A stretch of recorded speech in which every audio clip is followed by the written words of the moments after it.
Catherine Bernardo not in a rush to get married to Daniel Padilla, ayokong pilitin yung mga ganon. Inamin ni Catherine Bernardo na hindi niya nakikita ang kanyang sarili na ikakasal sa kanyang longtime boyfriend na si Daniel Padilla, dahil nilinaw niya na gusto nilang mag-focus sa kani-kanilang priorities sa ngayon.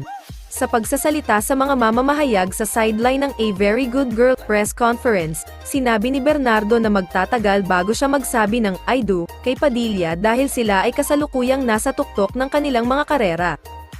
Ang paksa ay dinala matapos siyang tanungin tungkol sa pagsasalo ng bridal bouquet sa kasal ng filmmaker na si Cathy Garcia Molina noong Mayo. Wala pa.